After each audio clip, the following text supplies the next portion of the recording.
Bitcoin gives you direct control over your money. Nobody controls it. No bank, no government. It's a way to preserve your wealth and your value over decades, not just months, not just years, but decades, from a system that quietly is extracting your time and wealth. Bitcoin is the complete opposite of that. You know, if we were to go out to a university and interview a bunch of college kids and ask them, do you think inflation is real? Do you think rent has gone up astronomically? Do you feel like your groceries are too expensive? I'm almost sure like probably 95% or more people would say yes. And so they feel the brokenness, but they don't understand why or where it's coming from or how we got here. And I think that's the first step in getting more people into this space. Learn like your freedom depends on it and stay curious, because I think when you adopt that mindset, you subscribe to new ideas that, you know, universities and schools and sometimes your parents don't always push you to think about. And so that'd be my piece of advice. Just question everything.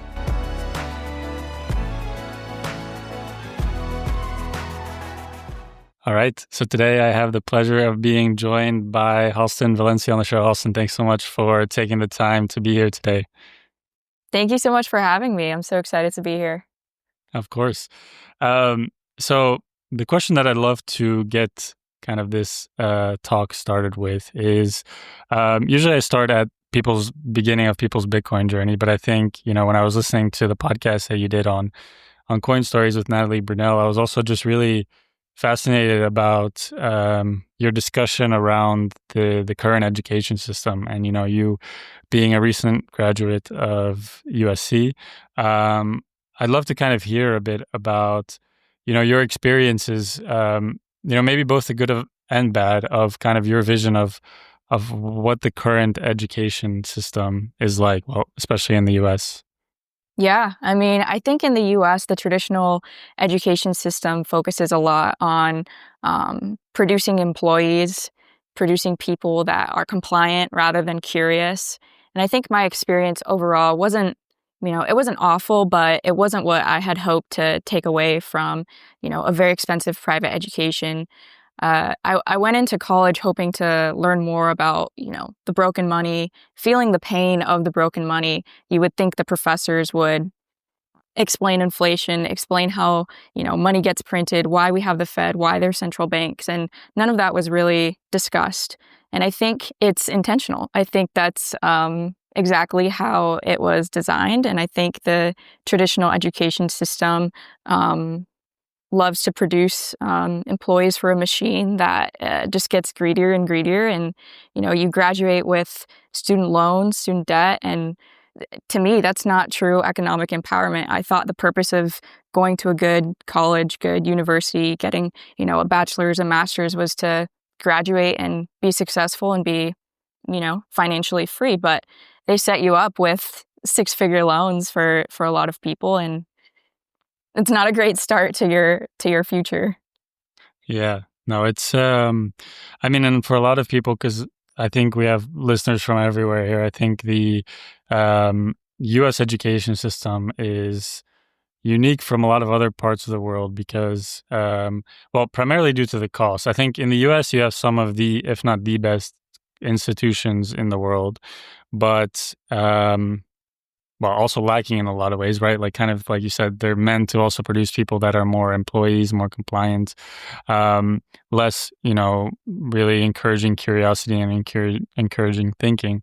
But I think the biggest variable, and I remember because, you know, we were talking a bit before the show about, well, that I'm from Belgium. And whenever I would tell people, you know, the cost of education, especially universities and colleges in the US, it was always just met by this unbelief of you know, just the insane amount of money that people spend to go to university, and especially when you're 18 years old or 17 years old applying to colleges, and you're doing exactly kind of like you said, doing what the system is telling you, and you're going to go to a good school to get a good education to then hopefully get a good job, but you're already starting like 100 feet behind because once you graduate, you have immediately this huge debt on your shoulders that you're then essentially enforced to pay off. Yeah, I know. It's insane how, you know, twisted the system is. Like, Yeah, like you said, I think firstly the cost of education should be a lot lower. And I also don't think that when you're 17, 18, applying for college, you don't even know what you're passionate about at that point. And here we are forcing high school students who, can't even legally drink yet to select a major that they're not even sure they're going to like, and then invest thousands of dollars in an education that sets you up for what feels like slavery post-grad. I think so many of us, within our age, Gen Z, millennials, would really relate to that, and feeling like, you really feel the pain of the broken system post-grad, especially when you have this massive amount of debt just sitting right over your head, and it feels like you're working 40, 50 hours plus, and it's just not. I saw a tweet the other day of this woman who, I forget, how much her student loan was, but let's just say it was like she took out $25,000. She had already paid, X amount, and it was more than the initial loan she took out, and she still hadn't finished paying off the loan just because of how much interest was racking up. And I think that is so corrupt and evil, but I think it was deliberately designed that way. Yeah, and I like the word that you said there also, which is, well, the words debt slavery, because I think it can seem like an intense concept to people, and then when they hear it, but that's essentially what it is, right? You Yeah. graduate college with, also, I think, it's maybe different from 20, 30 years ago when you graduated from an institution like USC. Career prospects were probably a lot better than they are now coming into the job market. But then you're also, you graduate, you're fresh graduate, and you immediately have this debt burden on you that you are forced to pay off. And I think that also causes people to go into careers they maybe don't want to be in. It Yeah. Takes away all freedom essentially to be able to pursue the things that they might want to pursue outside of work, because like you said, people are working 80, 90 hours to pay off these debts. And on top of that, that's not even, getting them towards where they eventually want to be, which is homeowners, maybe starting a family, things like that. So the concept in the US, it's always been, so crazy to me that it's even allowed, because, I think about myself when I started university as well. It's before I discovered Bitcoin, before I really went deep into all of this stuff. But like yourself, I was also a business major. And the fact that I was, like the fact that you're allowed to, at 17 years old, take out these loans I for an know. education that you're essentially forced by society to do Yeah. is just an insane concept to me. Yeah, and it's not even that you're just allowed to, you're encouraged to. I remember when I was applying for colleges, I mostly applied to private universities, and I remember I'd sit down with my advisors at the different prospective universities, and they'd all encourage me to do the same thing. Take out this loan, to cover the rest of what academic scholarships couldn't cover. And it's tough, especially, as a first gen college student. There weren't too many options, and this was before I discovered Bitcoin and before I truly understood the financial system that we're in. I just wish more kids, at that age, could hear this message and understand the age that we're in and the system that we're living through.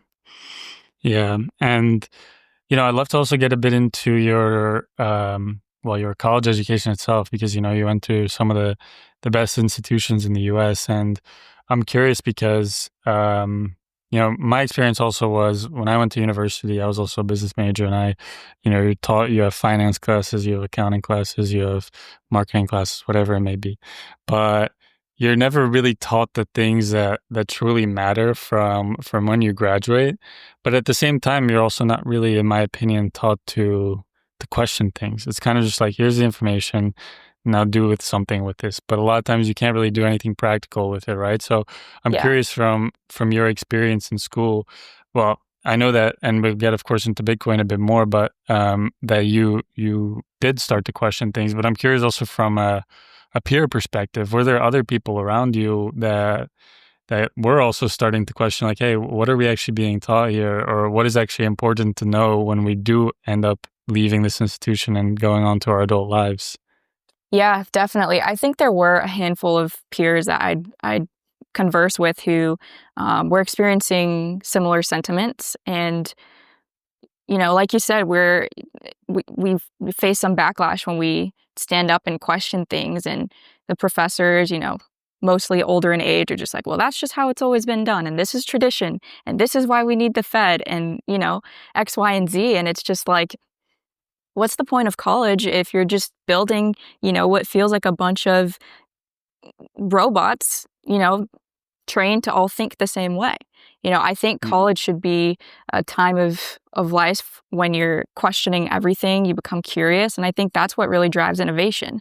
If, think of, all the Mag 7 companies, if they had just stayed in their little box and not questioned things and thought of new ideas, we'd never have those companies and those innovations. And I think that's how you see technology improve, is by individuals, not just technology, really the economy, everything. That's how you see growth in a society, is by questioning things and by staying curious. And yeah, I mean, to answer your question, I think there were definitely peers who had a similar mindset, but because it was dismissed, I don't think they really, continued to pry.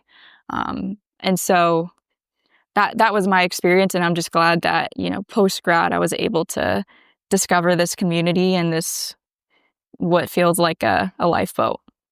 Yeah. So tell me a bit about how you discovered Bitcoin. What was it because I know that, people discover in many different ways, especially because it's not something that's taught, in school. I know that on the show with Natalie, you're also talking a bit about Nick Bhatia, who's a professor at USC. So there are professors out there that are teaching the right thing, but generally the exception is that there aren't. So how did you, first encounter Bitcoin, or what was that first kind of initial part of your Bitcoin journey like? Yeah, I know. It's unfortunate. I didn't have the privilege of taking one of Nick's courses, but glad he's out there teaching the right things. I originally discovered Bitcoin through Broken Money.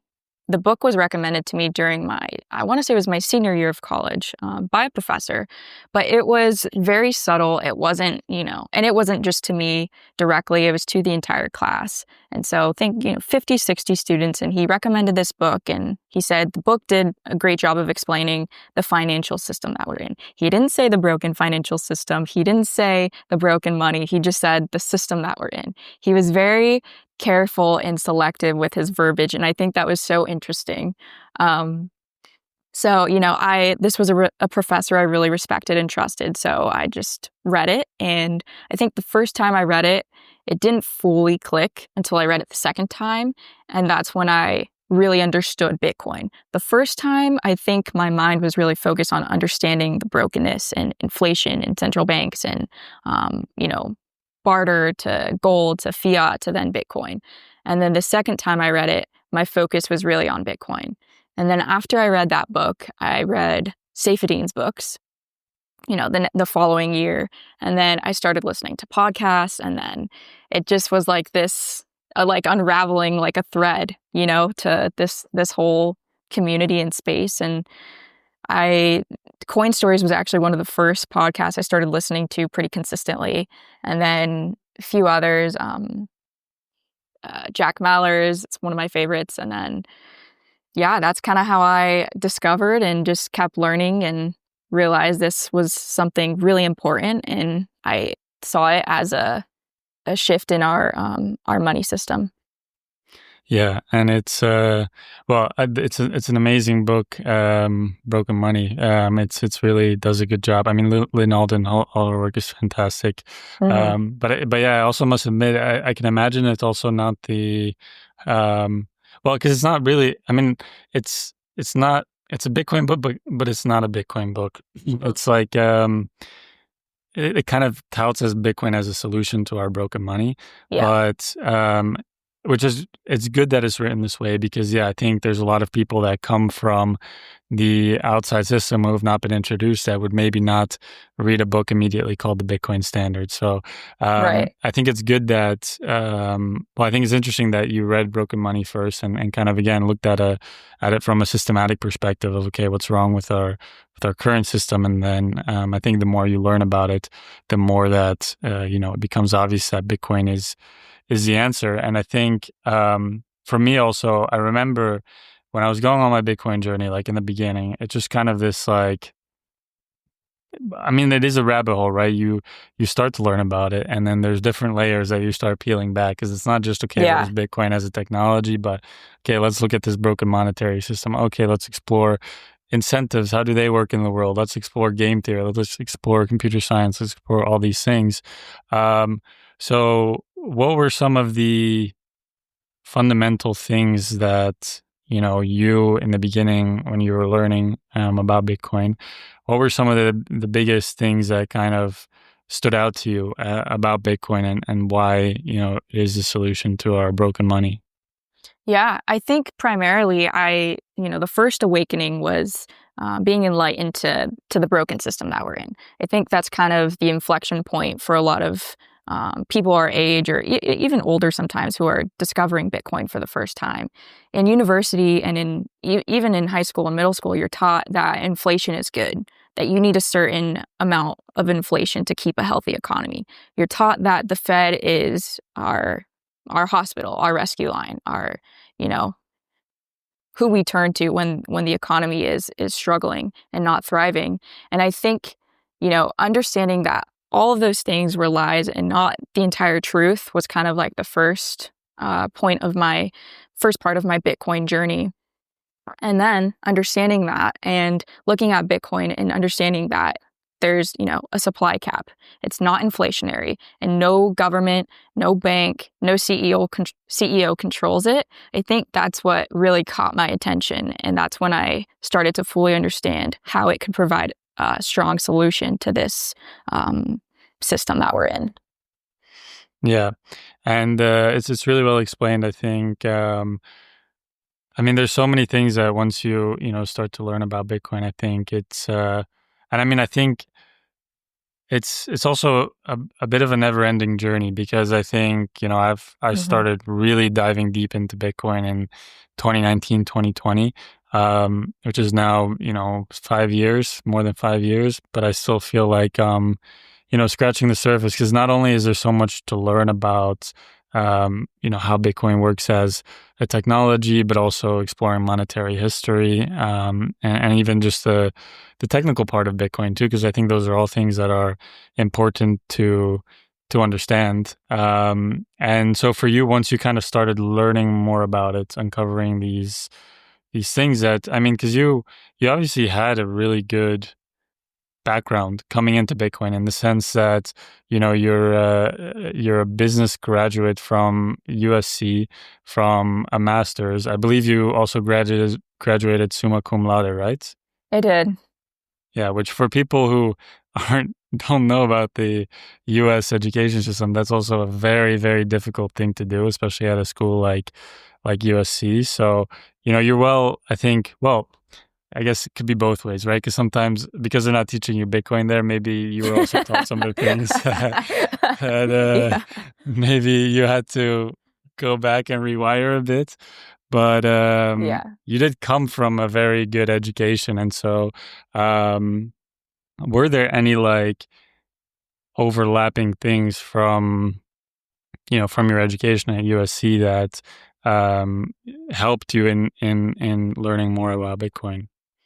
Yeah, I think during my time in undergrad, it felt very monotonous and every day kind of felt like the same thing. And you were a business major as well. Like once you take a certain amount of accounting classes, a certain amount of finance classes, it all becomes very redundant, at least in the Hmm. curriculum. Not to say that those industries in general are redundant, just in the US education system, those classes, like it just gets so repetitive.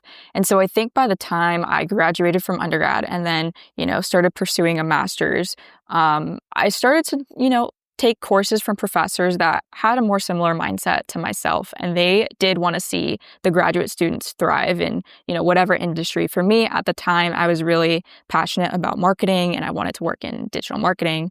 And so the professors I had, they did really encourage us to think outside of the box creatively. When it comes to campaigns, when it comes to experiential marketing, that kind of thing. I just wish that same enthusiasm for thinking outside of the box and being innovative was, also prominent in my undergraduate, like business economics education with, all those, Yeah. professors during those 4 years. I think I was blessed that I was able to pursue a master's and get a more specialized education with, smaller classes, professors who kind of are at the top of their industry. And I think that really did help. And I think there was somewhat of an overlap in that area with, learning Bitcoin and the principles of Bitcoin. It pushes you to think more critically about everything. And I think, my master's program did push me to think more critically about marketing and about what I wanted to do in that world. But overall, I don't think that there was a lot of overlap with my undergraduate business economics education and learning about Bitcoin. I think those two really clashed. Yeah. Yeah, I can imagine. And um, another thing I think is interesting because, you're well, we're both from a Gen Z generation. And you said something else that was interesting on the podcast with Natalie, which is like, and I feel this a lot too. There's still like a big stigma around, let's call it crypto, because Yeah. of kind of the reputation that crypto also has. It's kind of this Yeah. like you said, the crypto bros and the Lamborghinis, and like, oh, let's Yeah. make quick money, and then like kind of pump and dump and this and that. And I think it's still hard because even when I tell people like I work in Bitcoin, I have a Bitcoin podcast, this and that, I still feel a bit of like because I know how important it is, but then I feel like when I Yeah. talk to people about it, they kind of immediately group it into this like, okay, yeah, it's just like crypto bro that's just He's a trying to crypto bro. like Yeah. trade and get quick money. Like, how do you distinguish that to people? Because it's still something that Yeah. I think is very difficult to do. It is pretty challenging. I think, a lot of times when I tell people I work in Bitcoin and I work for a guy who owns a Bitcoin company, they categorize it into crypto. And I think the way that I try to explain it to people is Bitcoin is an economic empowerment. There's a supply cap, there's no CEO, it's completely decentralized, it's peer to peer, it doesn't inflate. No bank or government entity controls it. Whereas with take like XRP or any other of these like, we'll call them crap coins, these other coins that are so irrelevant, they have CEOs, they have paid marketing teams, they have, investors. Like, I think that should be the signal to people. But I think, people just haven't spent enough time learning about Bitcoin and questioning the difference because for so long they've been categorized together. And I think the way that I try to explain it, like in a single sentence, is Bitcoin gives you direct control over your money. Nobody controls it. No bank, no government. It's a way to preserve your wealth and your value over decades, not just months, not just years, but decades, from a system that quietly is extracting your time and wealth. Bitcoin is the complete opposite of that. Yeah, very well said, and I couldn't agree more. I think, yeah, that distinction is very clear, and I think for a lot of people who study Bitcoin, who have done, and I don't think it takes too long to get there. Like, you could read one Mm-mm. book, you could just read Bitcoin. I always point people to the Bitcoin Standard by Saifedean because for me that was like a foundational book when I started. It's very, because I also like that it obviously has a historical perspective in it, talking about monetary history and the different characteristics of money, and then going towards Bitcoin as a solution. And I think he also has a chapter in there, talking about Bitcoin versus like all the other coins. So it doesn't take much time to really understand the difference. I think maybe until you really, really, really fully grasp it, it could be more, because then maybe you also have to explore a bit like the technological parts of like, okay, what, because, you know, the whole Yeah. decentralization aspect, how does that work? Why is Bitcoin decentralized versus others? Like, I Right. understand that there's more nuance than it is, but I think, and I think we're seeing it more and more now. I think this cycle is a bit different, because I remember last bull cycle, let's say, there's a lot of like speculative mania. I mean, you still have speculative mania in this cycle, but then it was like, I mean, it was crazy. It was, people were speculating on every coin. Yeah. And this time it seems, I think also now, because we have more institutional investment, we have the Bitcoin ETF, obviously, we have these Bitcoin treasury companies like MicroStrategy. I think it's becoming a bit more matured, and people are starting to, I think, filter a bit more the signal from the noise. But from your perspective, how do you, um, how do you feel like, in what direction do you think that is going? Let's put it that way. Like, I think, I mean, I know you're still, let's say, fairly new to Bitcoin. I mean, you've done the work, you've done a lot more work than a lot of other people have done within Bitcoin. But I mean, from the time that you actually discovered it, Hmm. it's still fairly recent. So, what general direction do you kind of see that going versus like the Bitcoin versus altcoin, Yeah. um, thing? Honestly, I think time will prove everybody wrong. All these people that are out here um, advertising and pushing all these irrelevant coins. I think Bitcoin will speak louder than any of us ever could. I think like you said, with institutional adoption and strategy and all these other treasury companies, people are starting to realize that there's a strong difference. And I'm one to strongly believe in pure Bitcoin, self-custody, cold storage. That's, purest form of Bitcoin. All these other paper Bitcoin,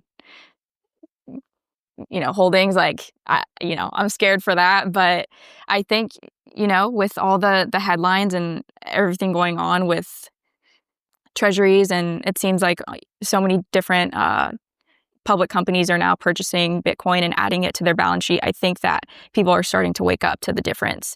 And, Yeah. I'm hopeful, and I don't think that everybody is ever gonna, have that curiosity to really do the learning on their own. But if, the gateway into that is through a treasury company or through something like strategy, then I'm happy to see it. Yeah. Yeah, and I think it's, your perspective is really cool, because I think, a lot of people, when they came into the space, the OGs and stuff, all of this ETFs and even the abilities to not like self custody or Bitcoin were pretty much non-existent. Yeah. And I do think that that's also an important thing that you highlighted there, because obviously I think having things like an ETF and some of the treasury companies, it's not a net negative on Bitcoin. Obviously, more exposure to Bitcoin is good, but I think Yeah. also there's this balance between like, buying Bitcoin through those mechanisms, but still also actually buying Bitcoin through cold storage, through holding your own keys. Because I think that's when you truly also understand the power that Bitcoin has. Because if you're, if you're holding an ETF or, buying MicroStrategy stock, like, sure, you can participate in some of the fiat gains that you can make from it, but you're Right. missing a lot of the other parts of the freedom technology that's embedded in Yeah. Bitcoin. And when you understand Bitcoin and you understand fiat, you don't want fiat. It's part of the learning journey and the learning curve, I suppose. Yeah, exactly. And tell me a bit about your experience now with the Bitcoin. Actually, to go back a bit to your journey. So you take this deep dive into Bitcoin. Hmm. You really, understand the technology and how it works, and just the fundamental innovation that it is. What were the next steps there? Did you Yeah. immediately decide like, okay, I'm going to make this my career, or what was kind of your thought process there? Yeah. So I graduated this past May, and I started working a full-time marketing job in January of this year. And so at that point, I was working at, an agency in LA, and I was doing a lot of like programmatic advertising and I think that job actually taught me a lot and made me more passionate about Bitcoin because in programmatic advertising, for those watching who, don't know, the way it works is sometimes take, a meta campaign. Say you wanted to advertise an image or a video.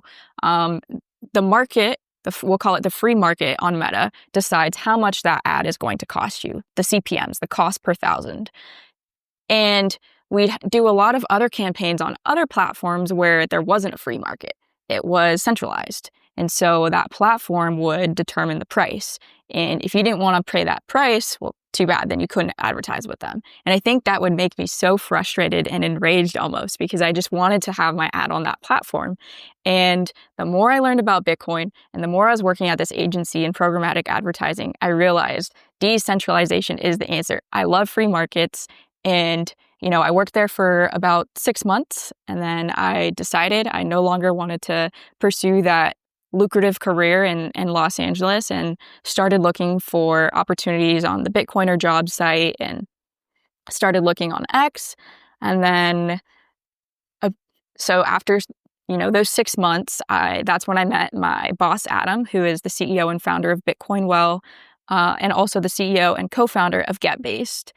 And he had posted something about looking for marketers. And so I reached out, sent him a DM, we chatted back and forth, we did a few calls, and then that's kind of how I landed in this space working with him. And yeah, it's just been such a blessing.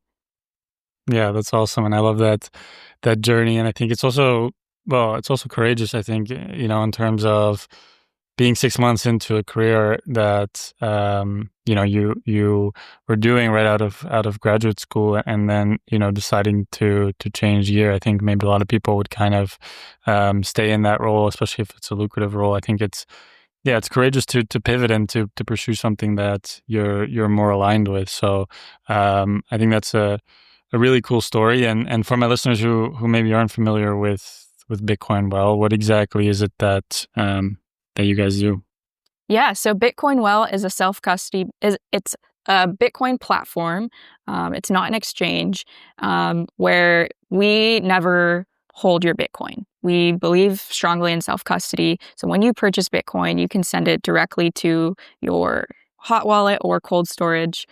For me, I like to have a reoccurring buy, and it just gets sent directly to my cold storage or hot wallet, whichever you prefer. And with GetBased, they do a lot of like media and production in the Bitcoin space. So really trying to spread that message through creative storytelling to, help people understand the economy, help people understand Bitcoin and how it provides a solution. But with Bitcoin Well, we're growing and we try to do everything organically. We don't do like paid advertising. Yeah, that's a little bit about Bitcoin Well. Yeah, super cool. And I think it also another important theme. Well, I think I really like what Bitcoin Well does with acting, not as they don't, like you said, you don't store your Bitcoin on Bitcoin Well. It's more of a broker, right? You're just buying it through them, and then they send Yeah. it to your cold or hot wallet. So I think that's definitely needed in the space where giants like Coinbase and Gemini and those types of people are growing, which is also not bad. But yeah, I think it still prevents people from taking the steps to cold storage. I'm curious from your perspective, because I think a lot of people coming into the space, I know a lot of people that I talk to, when I stress this stuff about cold storage, because I do also believe it's super important. And I know nowadays the exchange options are less risky than before, but then in the last bull cycle, we also had the huge FTX blow up, which people also thought was a sure bet. So there's also exchanges like I really like, for example, also what River is doing, Alex Leishman's company. They're a very good exchange in the US because they also do things like proof of reserves. And so there's a lot of innovation in the exchange space, but I do still think that cold storage Bitcoin is, at least for a majority of the Bitcoin that you own, is the best way to do it. How was it for you? Because I know like like myself, I didn't come from a technical background. So at the beginning, obviously, there's a bit of a learning curve. You have to understand Yeah. not just how it works, but also why it's important and things like that. So kind of what was that experience for you, like learning about cold storage and self-custody? Yeah, I think I was really blessed to start learning about Bitcoin through, not just the books, but through the podcast that I found. So, Coin Stories was one of the first podcasts I started listening to. And I remember Natalie is sponsored by a few of these cold storage companies. And so, after the first podcast that I listened to, I got it because it was a quick Google search. What is cold card? And so it took maybe 5 to 10 minutes to understand the difference between a hot wallet and a cold storage device. And I think when you fully understand and embody what Bitcoin stands for and the values that Bitcoin provide provides you, it's almost like a no-brainer. Like, why would I want to hold my Bitcoin on an exchange if it's not really mine? And I think for me, I was just blessed to come across a show like Natalie's that is always promoting cold storage, and she's always emphasizing the importance of not your keys, not your coin. And I think, for others who might not come across a podcast like that, it might take them longer to understand the difference or even know that there is that option. But I think for us as people in this space and trying to grow that message, I think we just need to be better at emphasizing that um, that importance, because then you have things like with Coinbase and bad things happen, and then people are like, oh, see, I told you it was a scam. And it's like, no. Yeah, no, it's true, and I think it's very important. I think that's a bit something that worries me sometimes with the growing adoption of Bitcoin. I mean, I do think it's always a balance, because I think to get Bitcoin to 8 billion people, I don't know if 8 billion people are going to self-custody Bitcoin, but I do think that it's important for the people who can, that they do it. And I do think that there's also a lot of new innovations in the space, because I do think, well, I think there's two concepts. One, it's like you have to take the technical step, which is like learning Hmm. about it, especially like things like a cold card can actually be quite technically a bit of a higher thing. But now you have also things like, I'm a huge fan of, I know they're a bit controversial, but I'm actually a huge fan of the big key, because I think the big key from Jack Dorsey's company, Block, they're doing a fantastic job, I think, of like meeting people in the middle and like offering Yeah. self-custody in a way that's easy to understand, and also introducing like redundancies and not having single points of failure and all that stuff. But I think there's another probably more important element, which is around responsibility, because I think Mm. people inherently aren't accustomed to taking responsibility of their money. Because with Bitcoin, if you take self-custody and you fuck it up in some way, there's no Bitcoin hotline that you can call and say, hey, I sent the Yeah. transaction to the wrong address, or I lost my hardware wallet and my seed phrase, like, can you help? It's fully on you. Yeah. And you do have things like CASA and like collaborative custody, which is a whole nother model. But how do you view that? And how do you, well, just in general also, Yeah. explore that concept of responsibility in Bitcoin? Yeah. I mean, personally, I'm not a customer of Bitkey. I've never tried them, but I think what they're doing is great. And I think, like you said, sometimes you have to meet people where they're at, meet them in the middle. And if that's what, the first step in the right direction towards, fully self-custody your Bitcoin, then I fully support that. I do think, it's important to continue delivering that message of not your keys, not your coin. And, like you said, custodying your own Bitcoin forces people to learn how to be responsible. And I think we're grown adults. We can, keep track of our passwords and all these other things that we have to keep track of on a daily basis. I don't see why that would, be an impediment when it comes to your Bitcoin. I think that, when you learn about Bitcoin, you learn about self-responsibility. As you said, you learn about reclaiming your freedom on your own. Nobody's coming to save you. You have to take initiative. You have to take charge. And I think, I see companies like Bitkey and, the other models where it's like partial self-custody. I'm not a customer of those companies, but I I like what they're doing, and I like that they're pushing people to move in the right direction. But I ultimately think the best way to preserve your wealth and own your Bitcoin is through 100% self custody through cold storage.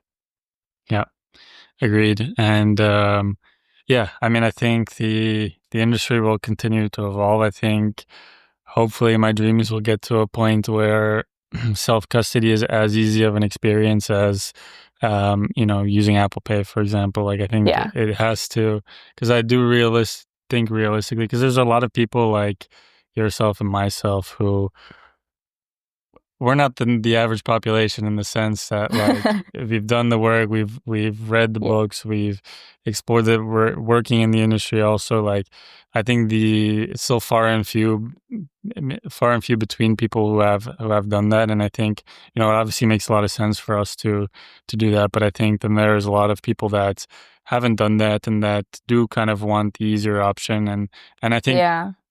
that will also still say, I think not everybody is going to go down their own Bitcoin rabbit hole and things like that. Because I think there will also be a lot of forced adoption in the sense that people need Bitcoin and it's not going to be more like, oh, it's an option to Hmm. have it. And I think for those people, I think the market will also have to build solutions that hopefully can have self custody be as easy as using Apple Pay. That's at least my dream. Yeah. No, that's mine as well. And I think a lot of people in the Bitcoin space would agree with that. Yeah. Another thing that I want to talk with you about was kind of a bit the theme around women in Bitcoin, because I think I was talking to you a bit earlier before the show. I think it's a pretty male dominated industry at the moment, but I think there is a lot of opportunity for women in the space as well to bring their perspectives, to bring their skills, and to bring their value. And I'm curious, as being a woman in the space, kind of what are your thoughts on that, and just like, how can we get more people like yourselves into the Bitcoin space? Yeah, I think in general, when it comes to not only women, but my generation in general, you first need to understand and feel the pain of the system that we're in. And I think if we were to go out to a university and interview a bunch of college kids and ask them, "Do you think inflation is real? Do you think rent has gone up astronomically? Do you feel like your groceries are too expensive?" I'm almost sure like probably 95% or more people would say yes. And so they feel the brokenness, but they don't understand why or where it's coming from or how we got here. And I think that's the first step in getting more people into this space. Now, when it comes specifically to women, that I'm not sure. I think, there's just too much noise and not enough women care to to be a part of the crypto community, because I think most people in general still categorize Bitcoin as crypto. Women especially, I don't think are really interested in becoming a crypto bro. And so that's just, those are some of the comments I've received. And, when I've told other females that I work in Bitcoin, they're like, "Oh, are you a crypto bro?"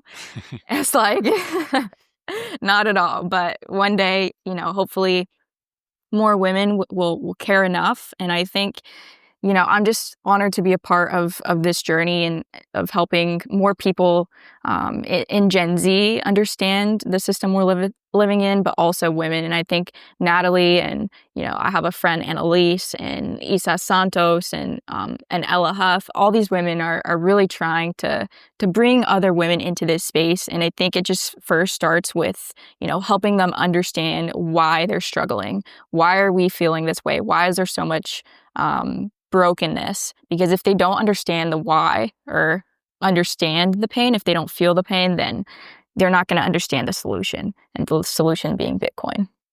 Yeah.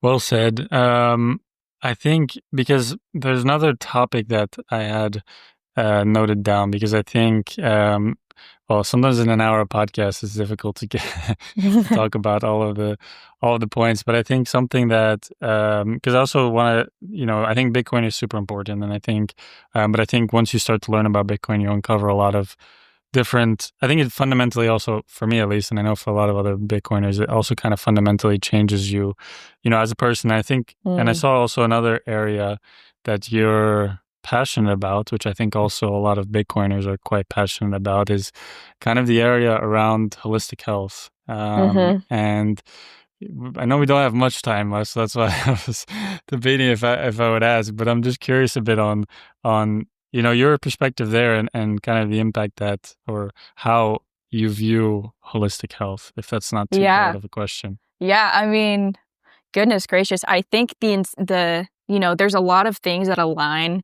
with Bitcoin and holistic health.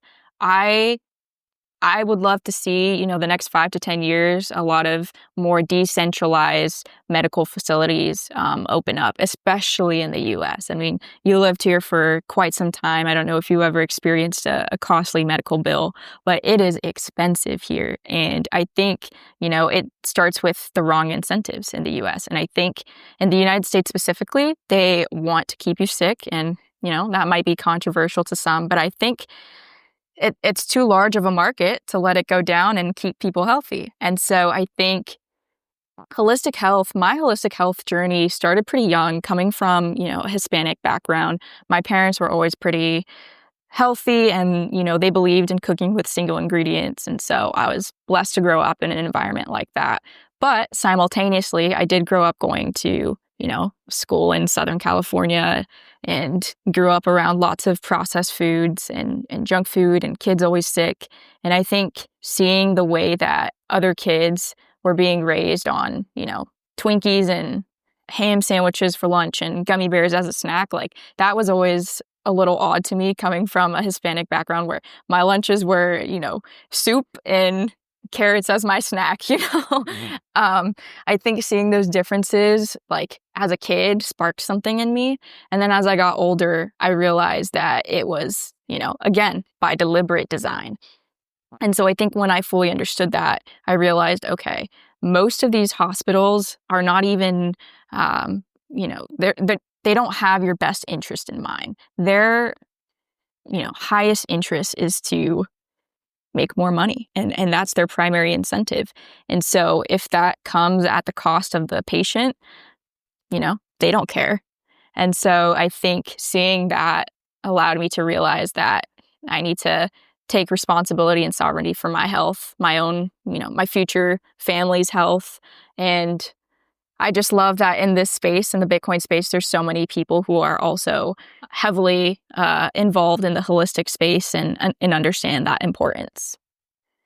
Yeah, and that's also why I wanted to mention it, because I think it's like Bitcoin is also, it's a bigger phenomenon than just money, because I think you understand that like when you fix the money, you fix the world, and I think there's a lot of underlying systems right now, including medicine, that have been corrupted because of the wrong incentives. Because people are incentivized to do the wrong things, companies are incentivized to do the wrong things, and I think that Yeah. all kind of stems also from the way the system is set up. And I also, I've had, because it's an intertwining, they're intertwining themes, because like I also had Matthew Lyshak on the show, who's the author of Fiat Food, and he's actually coming out with a book also called Fiat Medicine, which is kind of Oh, going to explore a awesome. bit, that whole concept. So Yeah, that's why I also wanted to talk with you about it, because I know that for you it's something that is close to your heart, it is.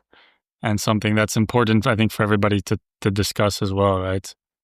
I agree. And I think, I was fortunate to have my eyes open at an early age, but I know that's not the case for most people. So to the people listening, I would encourage you to jump on that journey if you haven't already, and understand that when you, take charge for your own health and your food, and understand what's going into your food, and understand why, in America, there's 50 ingredients in one item, in one package of food, but then in Europe, there's only 10 ingredients. You really start to understand the brokenness of the entire system that we're in. Yeah, it really is. And it's a whole nother rabbit hole, I think, Oh, yeah. we could go into, because I've experienced both. I've lived in the US most of my life, but then now I've been in Europe, and I actually had an experience a year ago. I was in the US, and I had never felt my stomach in the way that it was the week that, and I was eating health. I was in California. I was trying to eat like regular healthy food, let's say, but the way that my body reacted to that was just Yeah. something like I'd never experienced before. And I think in the US, it is also increasingly difficult to be healthy, not from a cost perspective, but also just from an ingredient perspective. Yeah. So there's a lot there, I think, to dive into, but and Yeah, it a is. lot of work to be done, I think, as well. Absolutely. And, like you said, fix the money. You truly do fix the world. Yeah, exactly. So I know we're running short on time here, so I have one final question for you, which I ask at the end of every episode, and um, because this is a time period where a lot of new people are entering the space. I mean, I think there will always be people entering the space, but I think it's important for people to be guided in the right way and in the right direction. So, for anybody who is coming into the space now, whether that be your friends or my listeners or whoever, what advice would you have for them? Yeah, I think my main advice that covers not just Bitcoin, but everything, and, I said this on Natalie's show too, learn like your freedom depends on it and stay curious, because I think when you adopt that mindset, you subscribe to new ideas that, universities and schools and sometimes your parents don't always push you to think about. And so that'd be my piece of advice. Just question everything. Yeah, can't agree more. And well said. Halston, thanks so much for coming on the show. Where can my listeners find you, find more what it is that you're doing? Yeah, thank you for having me. You can follow me on X at just Halston Valencia. You can follow the Bitcoin Well and Adam O'Brien, and we're doing lots of cool and exciting things there as well. Awesome. Well, thanks for being on the show. It was a pleasure to talk to you, and I'm excited also to continue to follow your Bitcoin journey. Likewise, thank you for having me. Of course.